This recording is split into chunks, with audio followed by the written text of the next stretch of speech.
기도하겠습니다. 하나님 아버지, 주님의 은혜로 우리를 이곳에 불러주시고 또한 우리가 주님 앞에 물질을 드립니다.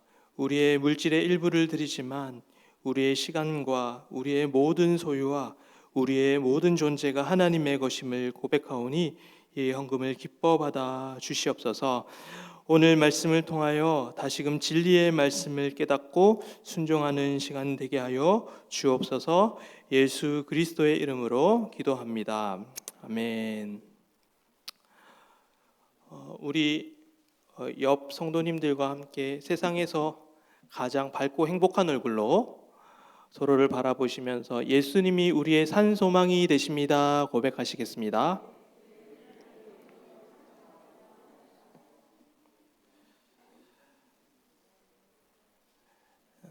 오늘은 또 제가 계속해서 설교를 하고 있는 에스더서를 또 하나님의 말씀을 전하도록 하겠습니다. 오늘 그 마지막 시간인데요. 에스더를 통하여서 또 마지막까지 큰 은혜를 또 누리시는 여러분들이 되시길 소망합니다. 오늘은 8장에서 10장까지의 내용을 좀 함께 나눌 건데요.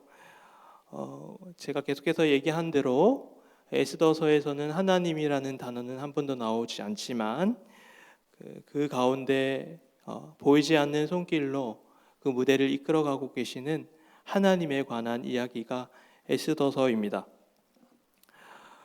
이 왕후가 된 에스더 앞에 문제가 생기는데 바로 그 옛날부터 이렇게 원수 사이였던 아말렉 족속 후에 아각의 자손 이 하만이라는 사람이 모르드게가 자신에게 절하지 않았다는 이유로 모르드게뿐만 아니라 온 이스라엘 백성들을 멸살할 계획을 가지고 아하수에로 왕 앞에 그 조서를 가지고 찾아갔는데 아하수에로 왕이 자기의 반지와 인장을 다 꺼내주고 알아서 하라고 해서 이제 아하수에로 왕의 명령으로 이스라엘 백성들이 이제 몰살 위기에 처해 있었습니다. 그래서 하만은 그 제비를 뽑았는데요. 오늘 핵심이 사실 불임절에 대한 이야기거든요. 불임절, 불임, 푸르라는 이 단어가 제비를 뽑다, 주사위 놀이를 하다 이런 개념이에요. 그래서 불임절이라는 말이 그래서 그 제비를 뽑아서 12월 13일, 그러니까 얼마 안 남았잖아요, 그죠? 12월 13일을 이제 그 이스라엘 백성들을 진멸하는 날로 이제 정했어요. 그래서 그 위기 가운데 반전이 일어나는데 원래는 이제 모르드게를 죽이려고 했었는데 또 하나님의 섭리로 역전이 일어납니다. 그래서 모르드게를 매달아야 할 그 장대에 하만을 달아 죽이고 이제 그 2인자 자리, 원래 하만이 2인자였어요. 근데 그 자리에 이제 하만 대신에 모르드게가 이제 2인자가 되게 됩니다. 그런데 아직 문제가 남아 있는데 무슨 문제가 남아 있냐면 그 첫 번째 이제 그 아하수에로 왕이 조서를 멸살시키겠다는 그 조서를 이제 시행했잖아요. 근데 그 황제의 그 명령은 어떤 일이 있어도 취소가 되지 않습니다. 그래서 그 조서 때문에 에스더가 어떻게 해야 될지 모르고 고민하다가 결국 아하수에로 왕과 단판을 짓게 되고 결국에는 이번에는 모르드게에게 자신의 반지와 인장을 또 빼줍니다. 이 아하수에로 왕이 줏대가 없고 자기 기분 파고 마음대로 하는 왕이에요. 그래서 자기 반지랑 인장을 그냥 아낌없이 주는 왕입니다. 그래가지고 모르드게가 이제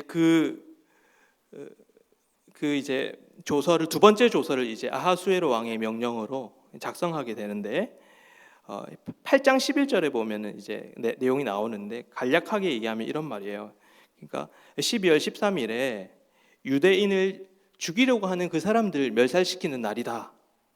그래서 그들의 재산까지 다 빼앗으라 요약하면 그런 내용이에요. 그러니까 첫 번째 조서는 이스라엘 백성들을 멸살하라라고 한 조서였고 두 번째 조서는 이스라엘 백성들을 멸살하려고 하는 그 사람들을 죽이라라는 두 번째 조서가 이제 나가게 되는 거죠. 그래서 12월 13일 이 날에 이 두 개의 조서가 동시에 시행이 됩니다. 결과는 어땠을까요? 누가 승리하였을까요? 왜냐하면은 그 모르드게가 2인자였기 때문에 사실은 그때 당시에 모든 신하들이 유다인들의 눈치를 받고 모르드게의 눈치를 봤어요. 그래서 그때 그 유대인들을 죽이려고 했던 모든 그 하만의 아들들, 하만의 신하들이 다 그 자리에서 멸살되는 것이 그 불임절의 그 날입니다. 그래서 지금까지 그날을 12월 13일을 유대인들은 불임절로 지켜요. 그래서 제가 사진을 한 장 준비했는데 여기 재밌더라고요. 이게 뭐냐면 이 과자예요. 지금도 유대인들이 과자를 먹는데요. 무슨 이름이 뭐냐면 하만의 귀래요. 하만의 귀. 그러니까 그날을 기념하면서 매주 이제 그거를 이제 맛있대요. 근데 귀처럼 생겨가지고 좀 징그러운데 맛있다고 그러네요. 그래가지고 그거를 이제 먹는 거죠. 불임절을 기념하여서. 그래서 오늘은 이제 불임절을 중심으로 해서 좀 에스더서를 마지막으로 살펴보도록 하겠습니다. 9장 22절에 보면 그 불임절의 의미가 어떤 건지 잘 나오는데요. 우리 함께 읽어보겠습니다. 시작.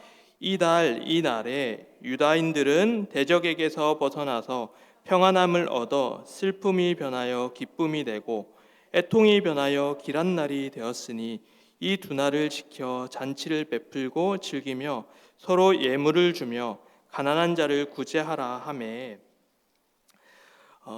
이 말씀만 보면은 굉장히 이제 뭔가 잔치 분위기고 뭔가 승리했다라는 기분이 들잖아요. 그래서 이 에스더서를 꼼꼼하게 안 살펴보면 거기서 끝나는 줄 알아요. 유대인이 승리한 이야기, 승리의 역사 이렇게 하고 끝날 수 있는데 반전이 있어요. 그 반전이 뭐냐면 바로 10장에 등장을 해요. 그래서 우리가 이 10장을 안 읽으면 이 분위기를 좀 다르게 이해할 수 있거든요. 그래서 이 10장의 내용이 사실 9장의 내용과 너무 달라가지고 어떤 학자들은 이 10장은 아마도 후대 사람들이 첨가한 거다라고 얘기하지만 사실 성경 전체에서 이 10장을 바라보면은 문학적으로 상당히 의미가 있는 이제 장이다. 그래서 어떤 사람은 이 10장이 에스더서 전체의 주제다라고 주장하는 사람들이 있습니다.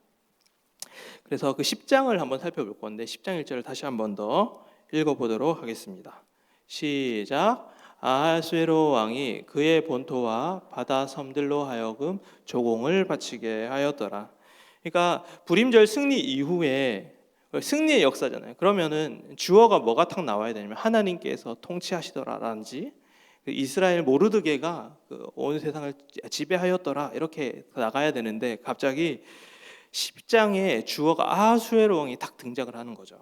그래서 그 아하수에로 왕에게 조공을 바쳤다. 이때 조공은 세금이 아니라 이 아하수에로 왕이 이제 1, 2장에서 나오듯이 자기 개인적으로 사적으로 이제 쓰려고 돈을 모으는 거죠.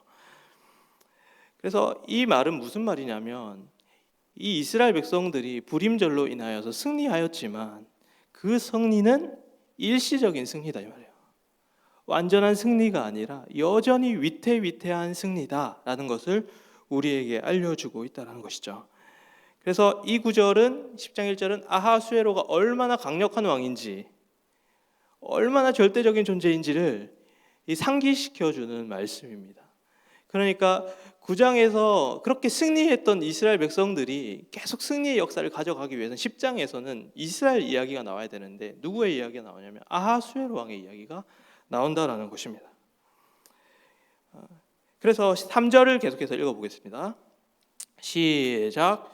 유다인 모르드게가 아하수에로 왕의 다음이 되고 유다인 중에 크게 존경받고 그의 허다한 형제에게 사랑을 받고 그의 백성의 이익을 도모하여 그의 모든 종족을 안위하였더라. 여기서도 모르드게가 아하수에로 다음이다라는 이야기를 하고 있는 것을 바라보게 됩니다.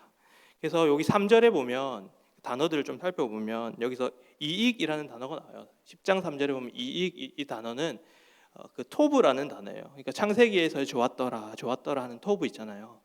그 토브라는 단어를 쓰고 또 한 가지 단어는 3절 마지막에 보면 안위라는 단어가 있어요. 이 단어는 어떤 단어냐면 우리가 흔히 하는 안식, 샬롬이라는 단어예요. 그러니까 이게 좋음, 샬롬이 있는데 그 샬롬을 누리긴 누리는데요. 이게 아하수에로 왕 안에서 누린다는 거예요. 완전한 샬롬, 완전한 안식이 아니라 일시적이고 제한된 샬롬과 안식을 누리게 된다라는 것이 사실은 이 10장을 통해서 뭔가 찝찝하게 우리에게 알려주는 그런 말씀이라는 것이죠.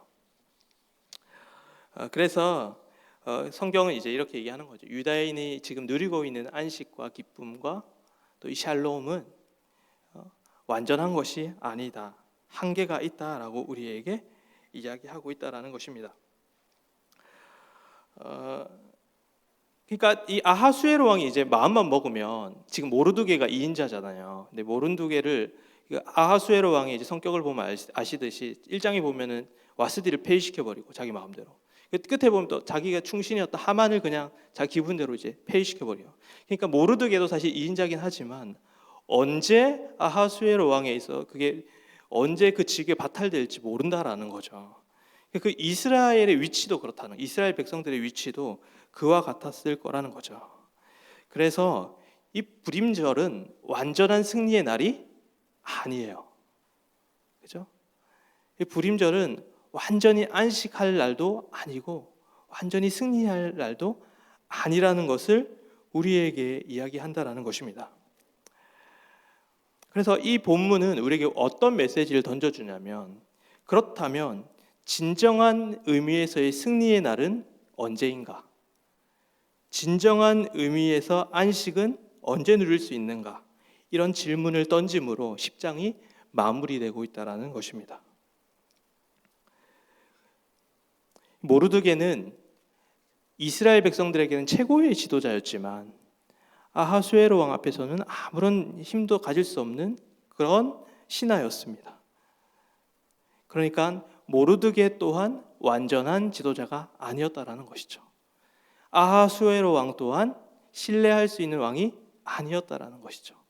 그리고 10장을 마무리하는 가운데 이런 질문도 던질 수 있는 것이죠. 그렇다면 진정한 지도자는 누구인가?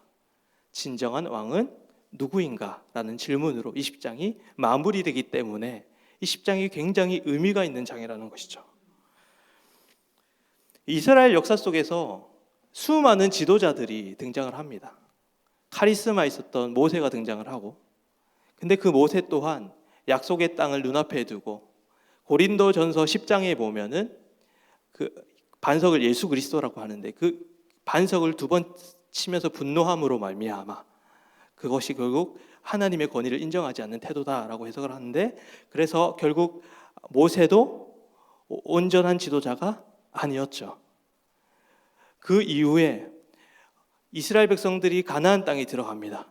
가나안 땅에서 완전히 그 가나안 땅을 차지한 게 아니라 이방인 족속들과 함께 살아가며 사사시대를 맞이하는데, 하나님께서는 그 가운데 지도자들을 세우지만, 사사들을 세우지만 그 사사들은 온전히 이스라엘을 지배할 수 있는 지도자가 아니었고 그냥 국지적으로 지역적으로 이제 이끌어가던 지도자였습니다.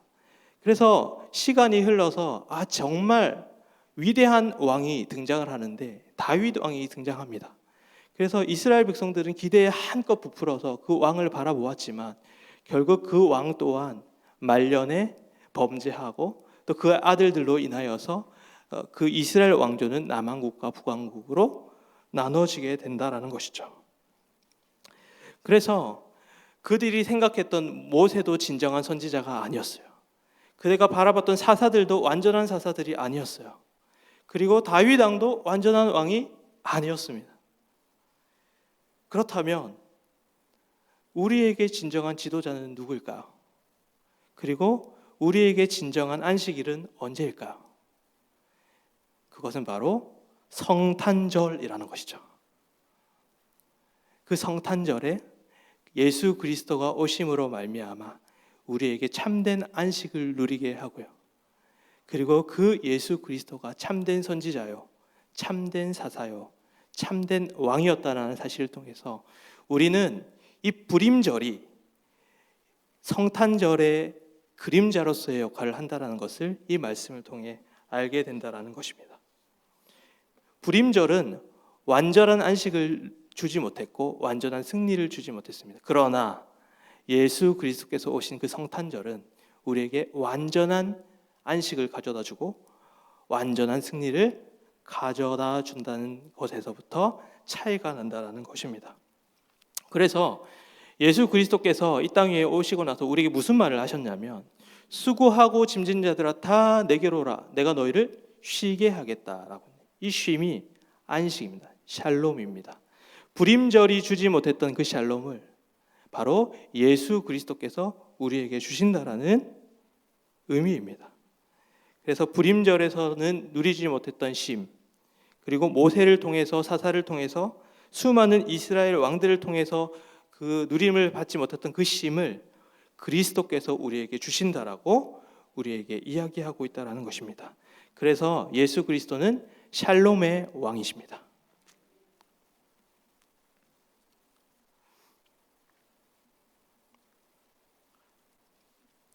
그래서 역사 속에서 이스라엘 백성들은 단 한 번도 완전한 쉼을 누리지 못했는데, 이제 예수 그리스도를 통하여서 그 완전한 쉼을 바라보게 되었다라는 것입니다. 당시 이스라엘 백성들에게 일시적인 지도자들이 있었죠. 그래서 모르드게, 아하수에로 왕과 같은 그들에게 일시적인 지도자들이 있었지만, 이스라엘 백성들은 그 사람들을 온전히 신뢰했으면 안 됐어요. 왜냐하면은 이스라엘 역사 속에서 바로 진정한 왕이신, 진정한 지도자이신 그 예수를 주시겠다라는 약속들이 끊임없이 이어졌기 때문에 그들은 눈앞에 있는 일시적인 지도자나 왕을 바라보면 안 되었고, 자신들에게 약속하신 그 영원한 왕을 바라보아야 했다라는 것입니다. 이것은 우리에게도 마찬가지입니다. 우리의 인생 앞에도 우리의 눈앞에 있는 지도자, 우리 눈앞에 있는 그 아하수에로 왕, 눈앞에 있는 모르드게와 같은 자들이 너무나 많습니다. 그리고 그것은 사람일 뿐만 아니라 물질일 수도 있고요. 그리고 이 사회의 구조일 수도 있습니다. 우리도 똑같이 무엇을 바라봐야 하냐면 영원한 약속을 바라보고 영원한 왕을 바라봐야 하는데, 우리도 또한 이스라엘 백성들과 똑같이 모르드게를 바라보고 아하수에로 왕을 바라보고 있지는 않는지 우리의 삶을 돌아봐야 한다라는 것입니다. 여러분들의 모르드게, 여러분들의 아하수에로 왕은 무엇입니까? 그것이 물질입니까? 사람입니까? 명예입니까? 쾌락입니까? 그것으로는 결코 안식을 누릴 수 없습니다.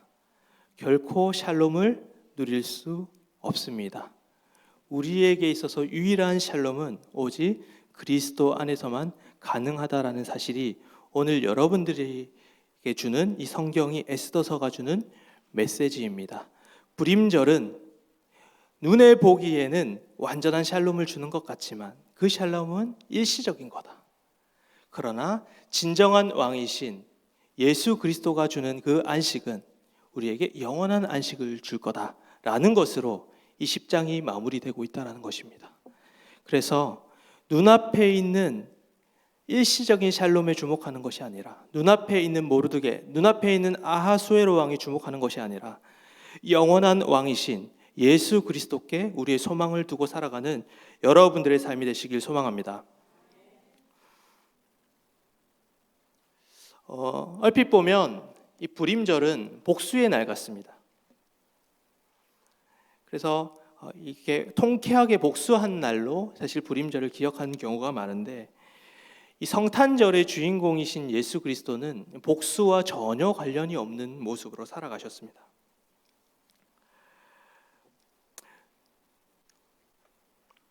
그래서 이 불임절 이야기는 우리에게 복수를 성공했던 이야기를 들려주는 것이 아닙니다.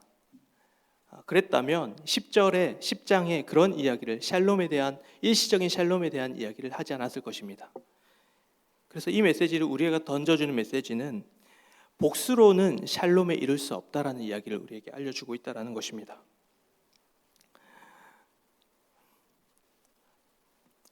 예수 그리스도는 이 복수와는 전혀 거리가 먼 인생으로 살아가셨습니다.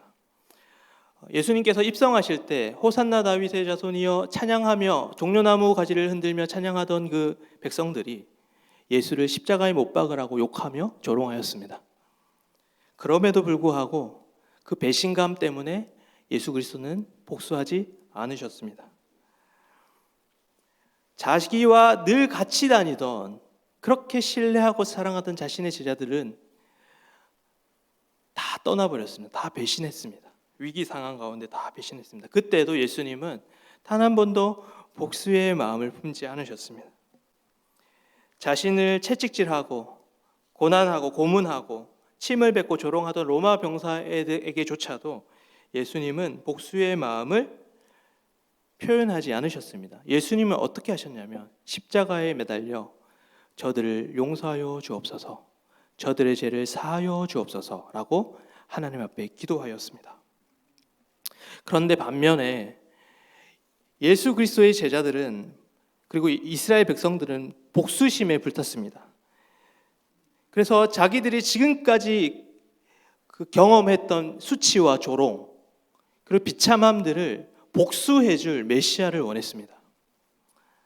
그래서 이 칠흑 같은 로마의 압제 속에서 그 로마의 군대를 다 전멸하고 다 다스릴 다윗과 같은 위대한 왕을 원했습니다.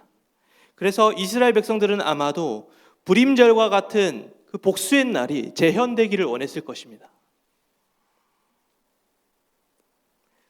이스라엘 백성들은 정치적 메시아를 원했다라는 것이죠. 그래서 그 제자들이 오른쪽에 앉을까 왼쪽에 앉을까 이렇게 갈등을 일으켰잖아요. 그것도 사실은 예수 그리스도를 정치적 왕으로 생각했기 때문입니다.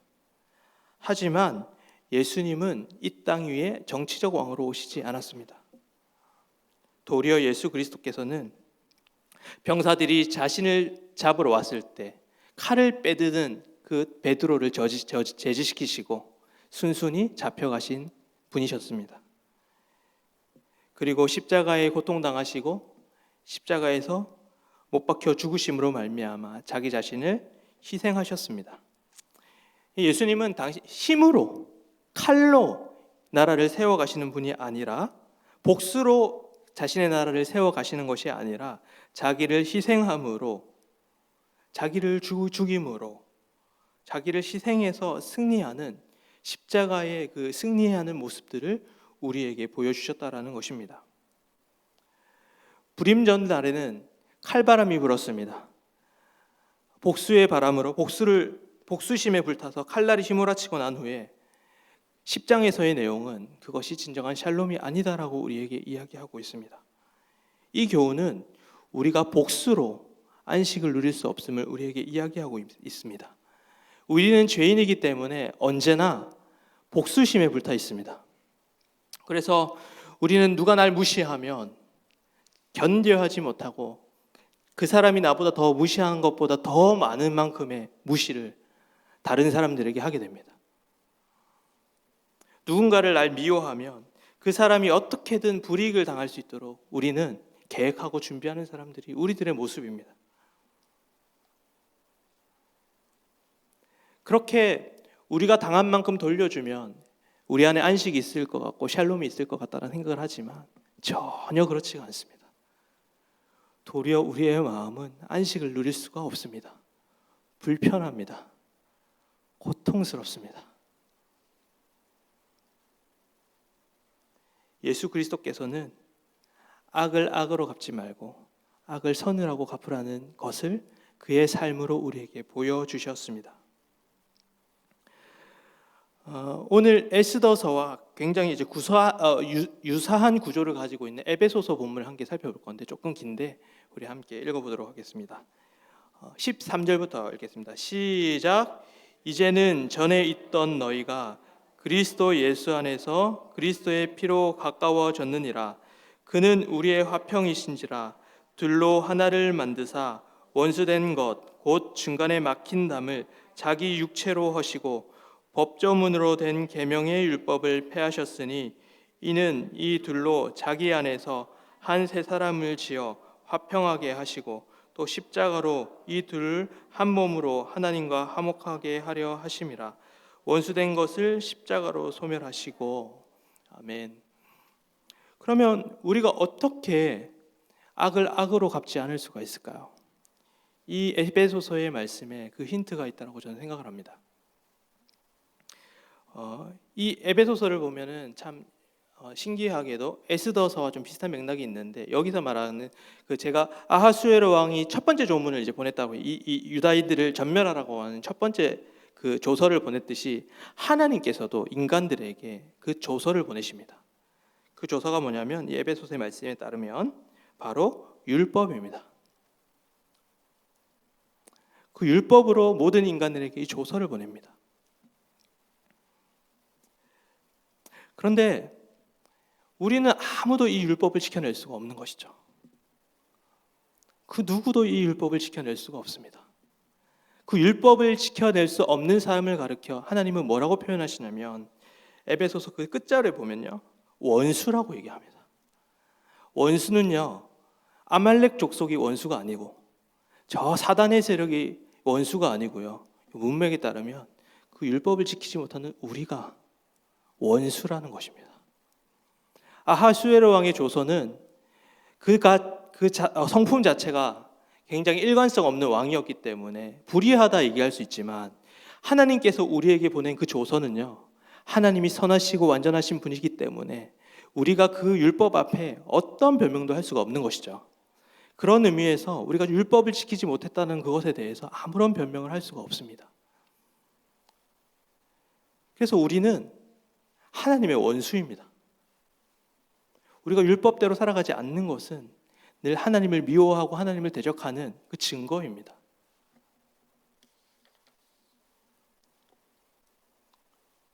그래서 원칙대로라면 우리는 여기서 아무도 살아있을 수가 없습니다. 율법의 심판에 따라서 우리는 다 죽어야 되고 소멸해야 되고 진멸해야 될 존재입니다.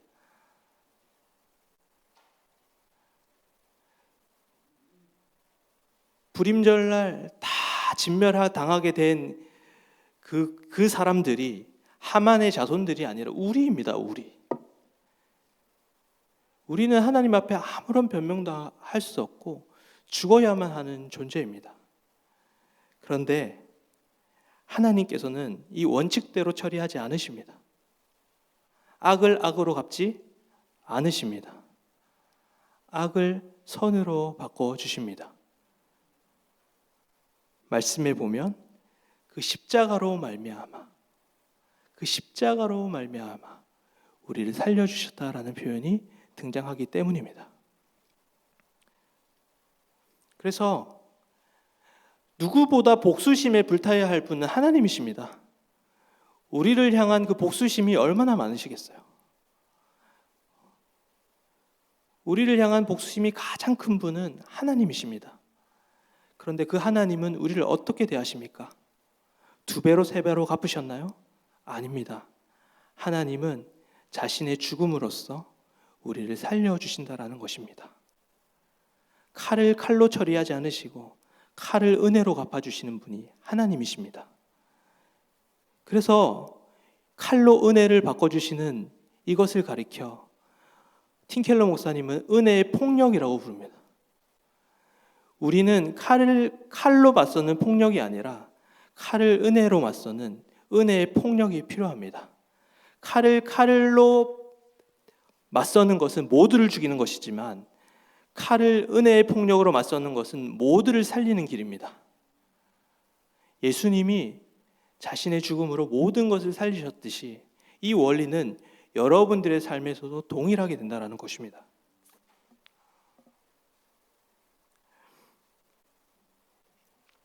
우리에게는 많은 대적들이 있습니다. 우리를 미워하고 싫어하는 사람들이 너무나 많습니다. 우리가 한 가지 알아야 될 사실은 이것입니다. 예수님께서 우리를 위해 십자가에 죽으심으로 말미암아 우리는 이제 예수 안에서 영원한 것을 소유한 사람들입니다. 그래서 여러분들을 싫어하고 여러분들을 무시하고 여러분들을 조롱하는 사람들이 여러분들을 아무리 조롱하고 여러분들 미워하고 여러분들을 괴롭힐지라도 여러분들은 예수 안에서 영원한 것을 소유하고 있기 때문에 여러분들에게 아무것도 빼앗아갈 수 없습니다. 그것을 믿고 사셔야 됩니다. 비록 일시적으로 나를 미워하는 사람 때문에 나를 괴롭히는 사람 때문에 일시적으로 나의 것들이 빼앗아진 것처럼 보일 수도 있습니다. 그러나 우리 안에 있는 영원함은 그 누구도 빼앗아갈 수 없습니다. 그것을 근거로 하여서 우리는 누가 나를 미워하듯이 미워해도, 누가 나를 괴롭혀도, 누가 나를 조롱해도, 누가 나를 무시해도 거기에 반응하지 않습니다. 칼을 칼로 대하는 것이 아니라, 악을 악으로 대하는 것이 아니라, 칼을 은혜의 폭력으로, 악을 선으로 대하는 것이 우리 샬롬을 누리는 사람들의 모습이라는 것입니다. 주변에 우리를 미워하는 사람들, 무시하는 사람들, 조롱하는 사람들이 있을지라도, 여러분, 그 사람들이 아무리 여러분들을 괴롭힐지라도 여러분들에게 아무것도 빼앗아갈 수 없음을 기억하시면서 영원한 것들을 바라보시면서 일시적인 것들을 견뎌낼 수 있는 여러분들이 삶이 되시길 소망합니다. 여러분, 불임절은 일시적인 것입니다. 그러나 성탄은 우리에게 영원한 것을 줍니다. 이 세상에 있는 지도자들은 우리에게 일시적인 것들을 줍니다.